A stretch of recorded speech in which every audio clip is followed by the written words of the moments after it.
Merhaba arkadaşlar, örgü kanalıma hoş geldiniz. Kız bebekler için elbise, şapka ve bakın tığ işi ayakkabılardan oluşan güzel bir bebek takımı yaptım. Bakın ayakkabılar çok güzel arkadaşlar, çiçek süslemeli. Şapka bakın bu şekilde çok güzel ve kullanışlı bir şapka modeli. Yine bunlara takım olarak çok güzel, hem kolay hem de güzel tığ işi elbise yaptım. Prenses elbisesi bakın. Ben bu elbise ve ayakkabı anlatımlarını yaptığımı YouTube kanalıma yükledim. Siz de böyle güzel bir takım yapmak isterseniz bu elbisenin ve ayakkabının olduğu YouTube linkini izlediğiniz bu videonun açıklama bölümüne ekliyorum. Siz o link üzerine tıklarsanız bunun gibi güzel bir bebek takımı yapabilirsiniz. Biz bugün hem kolay hem de güzel bu tığ işi şapka örgüsünü yapacağız arkadaşlar. Şapka örgüsüne bakın buradan sihirli halka içine trabzan yaparak başlıyoruz. Ben bugün şapka anlatımını 3 aylık bebek başörtüsüne göre yapıyorum. Bu arttırma sırasını benim yaptığımdan bir sıra eksik yaparsanız yeni doğan bebek için olur.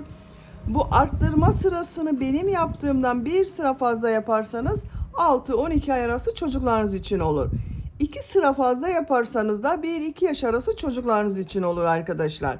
İstediğiniz büyüklükte bu şapka örgüsünü yapabilirsiniz. Şapka örgüsünde süslemek için ben bakın bu şekilde kurdale çiçekler yaptım. Siz tercihinize göre süsleme yapmadan kullanabilirsiniz. Bu ayakkabıda yaptığımız gibi bakın işlemeler yapabilirsiniz veya tığ işi çiçekler yaparak buraya dikebilirsiniz. Bunu süslemek için farklı modellerde tığ işi çiçek yapılışı Ece'nin örgüleri YouTube kanalımda var. Ece'nin örgüleri YouTube kanalında çiçek videoları olarak araştırırsanız bulabilirsiniz. Şapka örgüsünde iplik olarak beyaz renkli iplik kullandım ben. Kullandığım iplik üzerinde 100 gram iplikte 330 metre var. Yarım yumak iplik kullandım arkadaşlar. 50 gram iplik yeterli. Tığ olarak 5 numara 3 milimetre tığ kullandım. Benim elim çok sıkı değil. Yaptığım örgüler yumuşak oluyor. Bakın. Sizin eliniz sıkıysa 3,5-4 milimetre tığlarla yaparsanız çok daha güzel olur arkadaşlar. Ben bugün beyaz renkli yapmayı tercih ettim. Siz tercihinize göre her marka iplik ve renkleri kullanarak bu şapka örgüsünü yapabilirsiniz. Ölçülerini videonun sonunda ölçüyorum. Oraya bakabilirsiniz.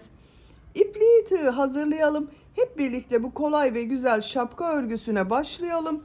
Örgü kanalıma abone değilseniz abone olmayı unutmayın lütfen. Hepinize kolay gelsin. İyi çalışmalar. Şapka örgüsüne sihirli halka yaparak başlıyorum. Sihirli halkayı bilmeyen arkadaşlar için gösteriyorum. Bakın yavaş gösteriyorum. Şu şekilde ipliği parmağıma doladım. Parmağımın üzerinde bulunan ilmeğe tığ takıyorum. İpliği içinden çekiyorum. Parmağımı çıkardım. Bir zincir yaptım, sağlamlaştırdım. Sihirli halkayı yaptık bakın. Bu sırada bu sihirli halka içine trabzan yapacağız. 12 trabzan yapıyoruz. 2 zincir yapıyorum. Bu 2 zincirden başka 12 trabzan yapıyoruz. 1 2 3 4 5 6 7 8 9 10 11 12 trabzan yaptım. İplik ucunu çekiyorum. Bakın şu şekilde çekiyorum. Burada hiç boşluk kalmayacak arkadaşlar. Bu ilk yaptığım trabzan ilmeği var. Bakın şu 2 zincirden sonra şu ilmeğe tığ takıyorum. İpliği üste alıyorum. İlmek kaydırma yaparak sırayı birleştiriyorum. Sihirli halka içine 12 trabzan yaptım. İkinci sıradayım. Bu sırada arttırma yapıyorum. 2 zincir yapıyorum. Tığ üzerine iplik alıyorum.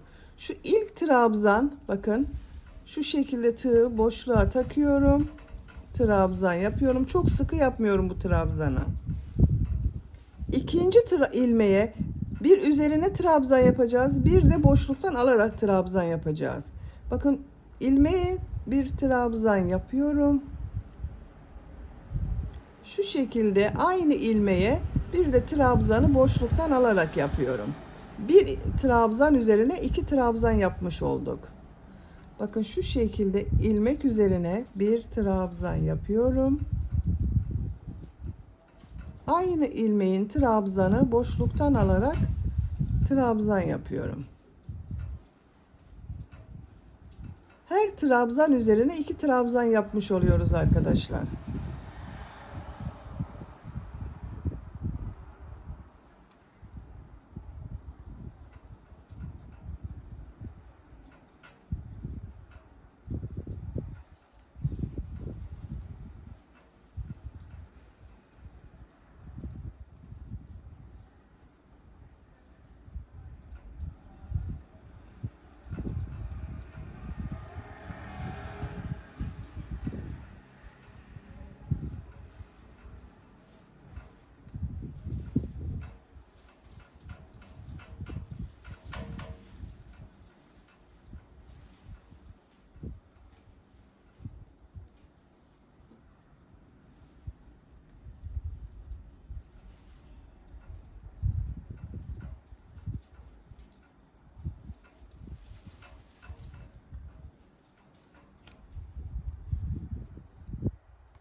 Boşluktan alıyorum. Bakın son trabzanı bitirdim. Boşluktan alarak yaptığımız trabzanları sayıyorum. Bakın daha kabarık görüntüleri var arkadaşlar. 1, 2, 3, 4, 5, 6, 7, 8, 9, 10, 11, 12 bakın kabarık görünen boşluktan aldığım trabzan var. Şu ilk ilmek ile ilmek kaydırma yaparak sırayı birleştiriyorum. Bakın sıra başında yaptığım 2 zincir tek trabzan oldu bu sırada. Üçüncü sıradayım. Üçüncü sırada yine bu bakın bir trabzan üzerine bir trabzan yapacağız. Boşluktan alarak yaptığım bu trabzanlar üzerine hem ilmek üzerine trabzan yapacağız hem de yine boşluktan alarak trabzan yapacağız. 2 zincir yapıyorum. İlk trabzan bakın bu 2 zincir bir trabzan oluyor. Şu trabzanı boşluktan alıyorum, trabzan yapıyorum. Trabzan üzerine trabzan yapıyorum. Bakın boşluktan alarak yaptığım trabzana geldim. İlmeğe bir trabzan yapıyorum. Aynı trabzanı boşluktan alarak trabzan yapıyorum. Trabzan yapıyorum. Bakın bu ilmeğe trabzan yapıyorum. Aynı trabzanı bir de boşluktan alarak yapıyorum. Arada 2 düz trabzan yapmış oluyoruz. Bakın kabarık görünen trabzanlardan sonra. 2 trabzan yapıyorum. Aynı trabzan boşluktan alıyorum, trabzan yapıyorum.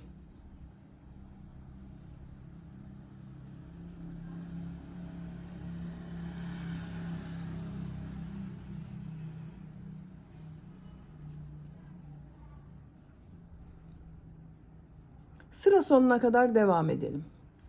Sıra sonuna kadar tamamladım. Son trabzan üzerine bakın boşluktan alarak yaptığım trabzan üzerine trabzan yaptım. Aynı trabzanı boşluktan alarak da yapıyorum. Son ilmeğe bakın bu 2 zincir var. Bu ilmeğe bir trabzan yapıyorum. İlk ilmek ile ilmek kaydırma yaparak sırayı birleştiriyorum. Bakın 2 zincir bir trabzan, son yaptığımda trabzan, 2 kabarık trabzan arasında 2 trabzan var. Bu sırada yine 12 kabarık trabzan yaptık. Aralarda ikişer trabzan yaptım. Bu bir sıra üzerinde toplam 36 trabzan var. Dördüncü sıradayım. Bu sırada yine bu trabzanlar üzerine trabzan yapacağız. Bunu boşluktan alarak trabzan yapacağız. 2 zincir yapıyorum. İlk trabzan boşluktan alıyorum, trabzan yapıyorum. Bu 2 zincir düz yaptığımız trabzan oluyor bakın. 3 ilmek üzerine trabzan yapıyorum.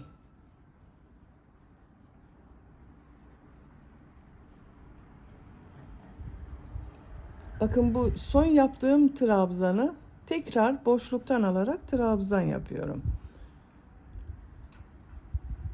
3 trabzan yapıyorum.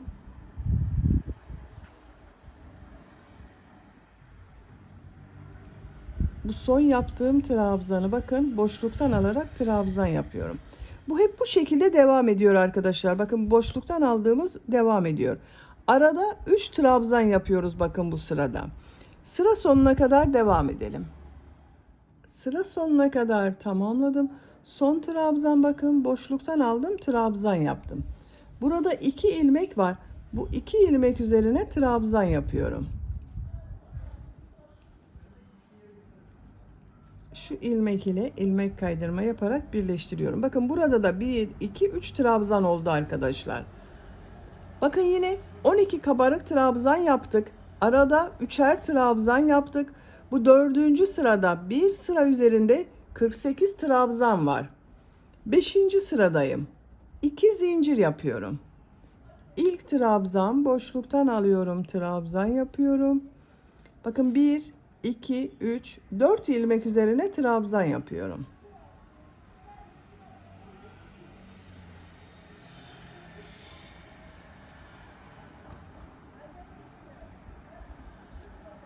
Bu 4. yaptığım trabzanı bakın boşluktan alıyorum, trabzan yapıyorum. Bu sırada bakın arada 1, 2, 3, 4 trabzan oldu. 4 trabzan yapıyorum.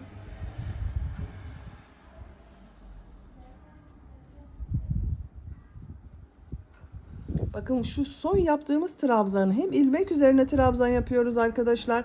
Hem boşluktan alarak yapıyoruz. Bu ilmek üzerine yaptığımız trabzan arttırma oluyor. Şu şekilde bakın. Sıra sonuna kadar devam edelim.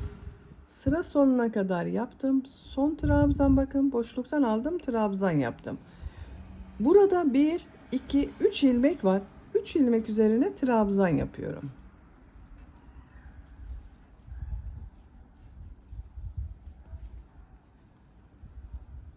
İlk ilmek ile ilmek kaydırma yaparak birleştiriyorum. Sıra başında yaptığım 2 zincir ile birlikte bakın 1, 2, 3, 4 trabzan oldu. Bu bir sıra üzerinde 60 trabzan var. 6. sıradayım. 2 zincir yapıyorum. İlk trabzan boşluktan alıyorum, trabzan yapıyorum. 5 trabzan üzerine trabzan yapıyorum.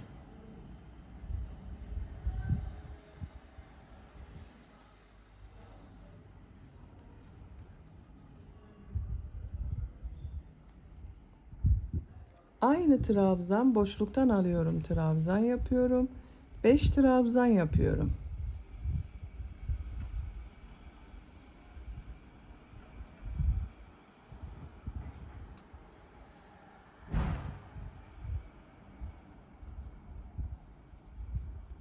Aynı trabzan boşluktan alıyorum, trabzan yapıyorum. Sıra sonuna kadar devam edelim. Sıra sonuna kadar tamamladım. Boşluktan alarak yaptığım trabzandan sonra bakın 1, 2, 3, 4 trabzan yaptım. İlk ilmek ile ilmek kaydırma yaparak birleştiriyorum. Şu 2 zincir ile birlikte 5 trabzan oldu. Bu sırada bakın bu boşluktan alarak yaptığımız trabzanlar arasına 5 trabzan yaptım. Siz bu şapkayı yeni doğan bebek için yapıyorsanız arttırma sırasını burada bitirebilirsiniz arkadaşlar. Ben arttırma yapmaya devam ediyorum. 7. sıradayım. 2 zincir yapıyorum. İlk trabzan boşluktan alıyorum, trabzan yapıyorum. 6 ilmek üzerine 6 trabzan yapıyorum bakın.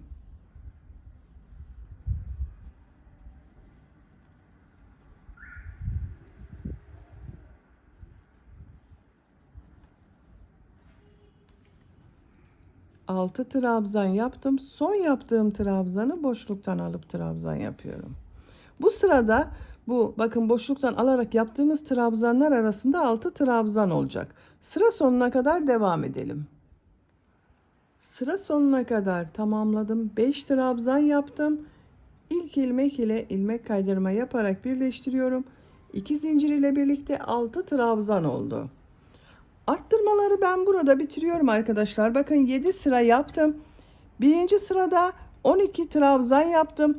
İkinci sırada arttırma yaptım. Üçüncü sırada arttırma yaptım. Dördüncü, beşinci ve altı, yedinci sırada arttırma yaptım.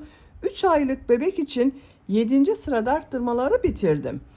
Siz bu şapkayı 6 aylık bebek için yapıyorsanız bir sıra daha arttırma sırası yapabilirsiniz.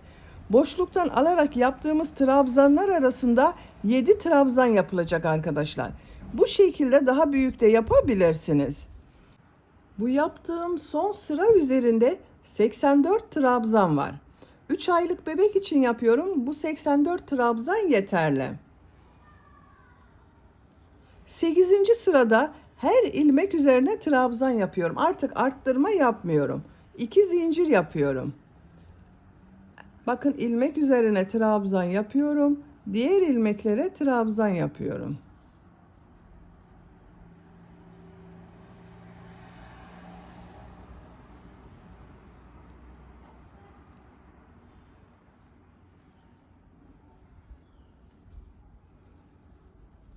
Trabzan sırası yapıyoruz arkadaşlar. Sıra sonuna kadar devam edelim. Sıra sonuna kadar tamamladım. İlk ilmek ile ilmek kaydırma yaparak birleştiriyorum. Bu sırada trabzan sırası yaptım. Arttırma yapmadım arkadaşlar. Bakın. Bu bir sıra üzerinde yine 84 trabzan var. Yine trabzan sırası yapıyoruz. Bir zincir yapıyoruz. Bu sırada trabzan yapacağız. Burada bakın bebeğin boynuna gelecek olan yeri boş bırakacağız. Buraya kadar trabzan yapacağız. İlk ilmek üzerine trabzan yapıyorum. Bakın ilk trabzan yaptım. Diğer ilmeklere trabzan yaparak devam ediyorum.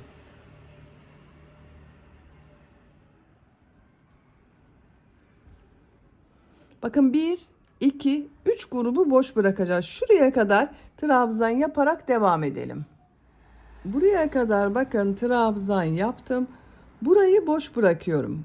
Kaç ilmek kaldığını sayıyorum. 2, 4, 6, 8, 10, 12, 14, 16, 18 ilmeği boş bıraktım arkadaşlar. Buradan geriye dönüş yapıyorum. Bir zincir yapıyorum. Örgüyü çeviriyorum. Siz bu şapkayı yeni doğan bebek için yapıyorsanız burada 15-14 ilmek bırakabilirsiniz. Aynı ilmek üzerine trabzan yapıyorum. Her ilmek üzerine trabzan yapıyorum arkadaşlar.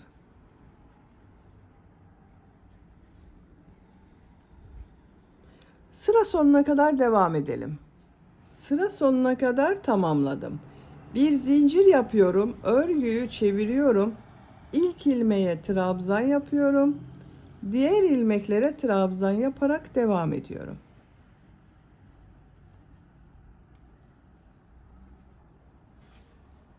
Bakın arkadaşlar, şapkanın örgüsü bu şekilde görünüyor. Trabzanlar yaparak yapacak olduğunuz çocuğun büyüklüğüne göre şapkanın örgüsüne devam edelim. 8 trabzan sırası yaptım. 1, 2, 3, 4, 5, 6, 7, 8.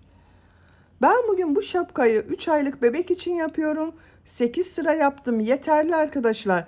Siz yeni doğan bebek için yapıyorsanız bunu 6-7 sıra yapmanız yeterli olacaktır. 6 aylık bebek için yapıyorsanız bir sıra fazla 9 sıra yapabilirsiniz. 1 yaş çocuk için de 10-11 sıra yaparsanız bu ölçü iyi denk gelir. Şimdi uç bölümde fırfır yapacağız. Fırfırları yapmadan önce bir sıra sık iğne sırası yapıyorum.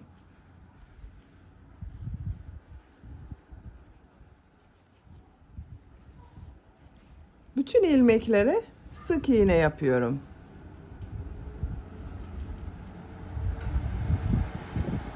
Sıra sonuna kadar devam edelim.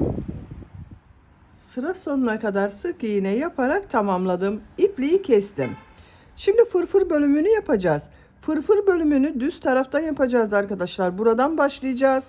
Eğer sizin bu iplik burada bittiyse, yani şu trabzan sırasını benim yaptığımdan bir sıra fazla veya bir sıra eksik yaptıysanız sizin sık iğneden sonra iplik burada kalmıştır. İpliği kesmenize gerek yok. Şu ilk ilmeğe ipliği bağlıyorum.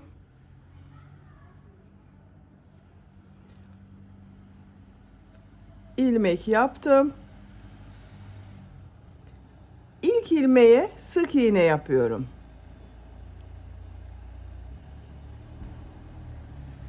Şu ikinci ilmeğe bir trabzan, bir üçlü trabzan yapıyorum. Tığ üzerine bir defa iplik doluyorum. Trabzan yapıyorum. Tığ üzerine iki defa iplik doluyorum. Aynı ilmeğe üçlü trabzan yapıyorum.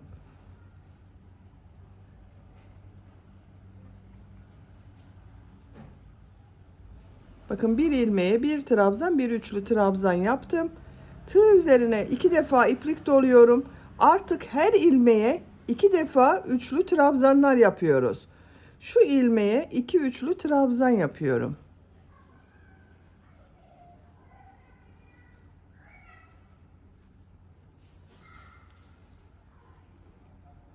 İki üçlü trabzan yapıyorum. Bakın 3 defa da çıkarıyorum trabzanı.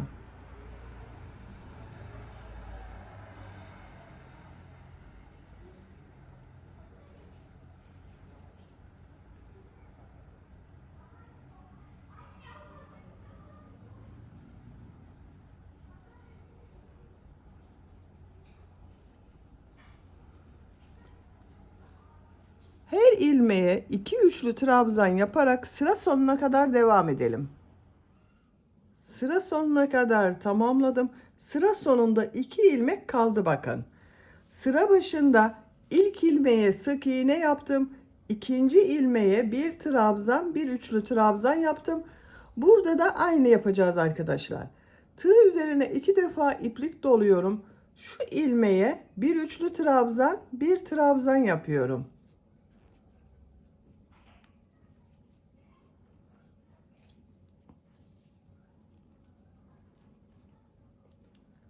Şu son ilmeğe sık iğne yapıyorum. Bakın burada eğik bir görüntü elde ettik. Sıra başında da aynı oldu bakın. Yuvarlak bir görüntü oluştu. Fırfır bölümünü bitirdim. Bakın bu şekilde oldu. Çok güzel oldu arkadaşlar.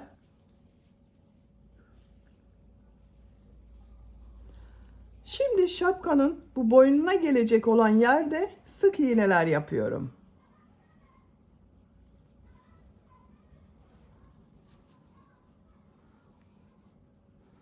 Bir sık iğne yapıyorum. Bakın ilmeklere sık iğne yapıyorum.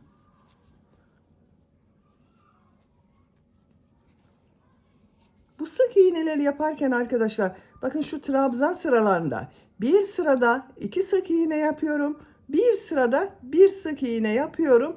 Şu kısım biraz toplasın istiyorum. Siz geniş olsun istiyorsanız her sıraya 2 sık iğne yapabilirsiniz. Bakın bu sıraya 2 sık iğne yaptım. Şu sıraya bir sık iğne yapıyorum. Sık iğne yaparak sıra sonuna kadar devam edelim. Sıra sonuna kadar tamamladım. Bakın görüntüsü bu şekilde oldu. Bir sıra sık iğne yaptım. Bir zincir yapıyorum. Örgüyü çeviriyorum. Yine bir sıra sık iğne yapıyorum. Her ilmek üzerine sık iğne yapıyorum.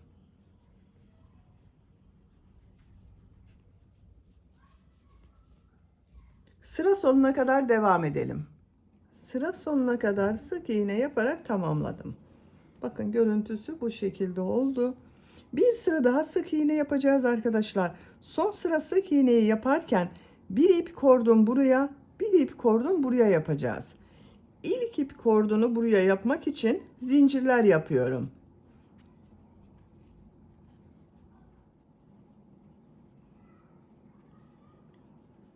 ...65 zincir yaptım. Bu 65 zincirin kaç santimetre olduğunu ölçüyorum. 26 santimetre zincir uzunluğu var. Ben 26 santimetre için 65 zincir yaptım arkadaşlar. Sizin elinizin sıklığına göre Bu zincir sayısı sizin daha fazla veya daha az olabilir. Bu şekilde ip kordon yaptım bakın. Şimdi bunun üzerine sık iğne yapacağız. Bu zincir uzunluğu biraz kısalacak. Şu ilk ilmeği atlıyorum. Sık iğne yapıyorum. Zincirler üzerine bir sıra sık iğne yapıyorum.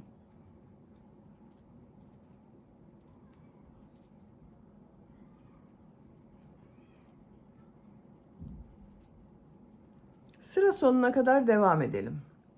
Sıra sonuna kadar sık iğne yaptım. Kordon bakın bu şekilde oldu. Bu boyun çevresinde sık iğne yaparak devam ediyorum.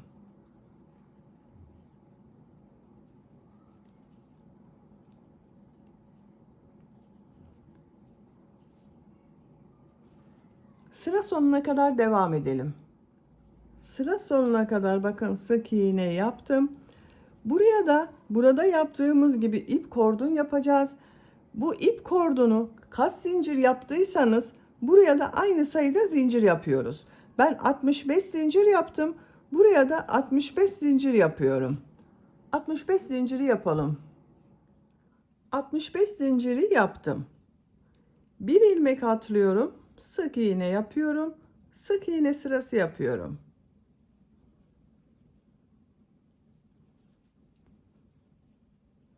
Sıra sonuna kadar devam edelim. Sıra sonuna kadar tamamladım. Son ilmeği şapkanın burada bulunan bakın ilmek ile birleştireceğiz. Şu şekilde tığ takıyorum, iplik aldım, içinden çekiyorum. İpliği kesiyoruz arkadaşlar. Bakın görüntüsü bu şekilde oldu. Şapka örgüsünü bitirdim. Bakın çok güzel oldu. Şapka artık kullanıma hazır. Bu şekilde kullanabiliriz. Ben kız bebek için yaptım. Bakın burayı süslemek istiyorum. Bu şekilde kurdaleden yapılmış çiçekler var. Ben bunu tuhafiyeden aldım arkadaşlar. İplik aldığım yerden aldım. Siz bundan yapabilirsiniz veya tığ işi çiçekler yaparak el örgüsü çiçekler onlarla süsleyebilirsiniz. Bakın şu şekilde buraya dikeceğiz. Bakın iğneye iplik taktım. Birisini ortaya dikiyorum. Tam orta noktaya. Şu şekilde dikiyorum.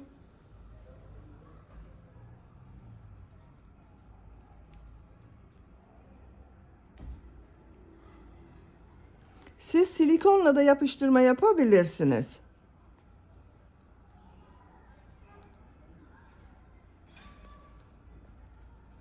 Bakın birisini ortaya diktim. Diğerlerini de buraya dağıtacağız. Tercihinize göre istediğiniz sıklıkta bu şekilde süsleme yapabilirsiniz. Ben süsleyip geliyorum. Bakın şapkanın çiçeklerini diktim. Bu şekilde oldu arkadaşlar. Çok güzel oldu.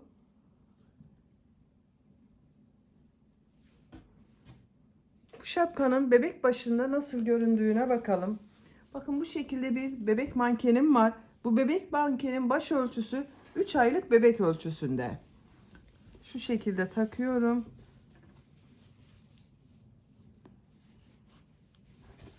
Bakın şapkanın görüntüsü bu şekilde oldu. Çok güzel oldu gördüğünüz gibi.